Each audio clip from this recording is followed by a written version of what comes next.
J'arrive dans une chambre, il y a une dizaine de médecins et tout le monde me regarde, tout le monde me touche et d'un coup j'entends quoi? Il faut profiter de la vie. Il n'y a pas de traitement, il n'y a rien à faire et malheureusement ça peut lui être fatal. Je tombe ce jour-là, c'est...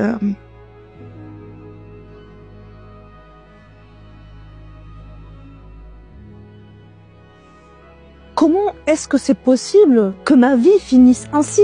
Qu'est-ce que ça veut dire? Donc je fuis les bombes, on va dans différents pays, on vit des choses terrifiantes. Maintenant je suis installée, je suis bien, j'ai envie de faire des efforts pour m'en sortir et vivre juste comme tout le monde.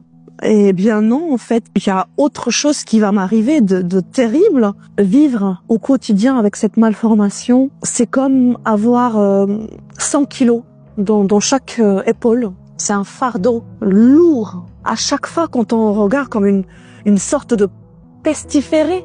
Dans ma vie, ce qui m'a toujours aidé, vu toutes les difficultés que j'ai eues avec justement ma famille, avec ma malformation, le regard, ce qui m'a toujours permis d'aller encore plus loin et encore plus loin, c'est vraiment ma volonté. Et je me rappellerai toujours de la mission locale, de Pôle emploi à l'époque. Elvida, tu veux avoir le bac, mais tu sais même pas parler français.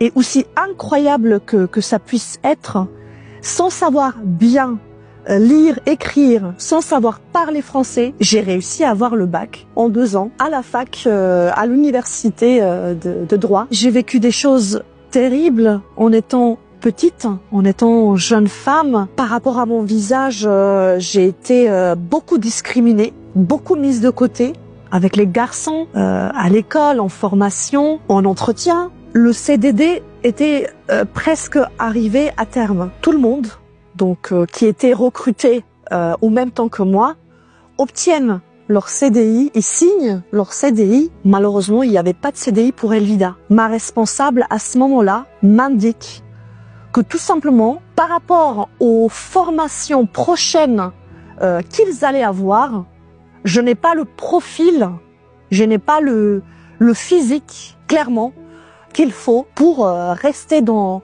l'entreprise. Je voulais en finir. Je me suis dit, après tout, peut-être que ce monde-là, effectivement, ce n'est pas pour moi, tout simplement.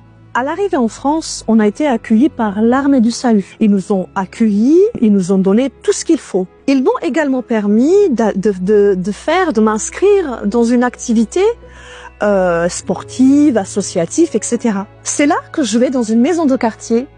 Et c'est là que j'assiste à mon premier cours de danse orientale. Je découvre des jeunes femmes magnifiques. La grâce, les jupes, c'était vraiment trop beau. Et j'ai dit à mon référent, eh bien, je voudrais faire ça. Alors la jeune fille qui était complètement effacée, complètement à côté de la plaque, petit à petit, je me suis trouvée belle. C'est la première fois de ma vie que je me suis trouvée magnifique. Pour moi, c'était pas juste une danse. C'était quelque part où il n'y a que Elvida. Il n'y a pas de moquerie, il n'y a pas de jugement. Merci à cette danse qui m'a permis vraiment de me relever et qui m'a permis de me retrouver. Soit je me lève, je fais petit à petit les choses, petit à petit, objectif après objectif. Et puis petit à petit, je réussis à faire ce que je veux, ce que j'aime, à ce que j'inspire. Ou alors, tout simplement, c'est fini pour moi. Je peux vraiment partir de ce monde. À votre avis, quel a été mon choix? Me battre, avancer avec les moyens que je peux. Et aujourd'hui, je réussis plutôt bien. Je peux dire aujourd'hui que je suis heureuse avec moi-même, mon mari, mes enfants. Aujourd'hui, je témoigne, je ressens la peine et la frustration que les femmes ont parce que la société ne les accepte pas. Pourquoi? Parce qu'elles sont rondes, parce qu'elles n'ont pas un visage asymétrique. Les femmes ont perdu complètement confiance en elles.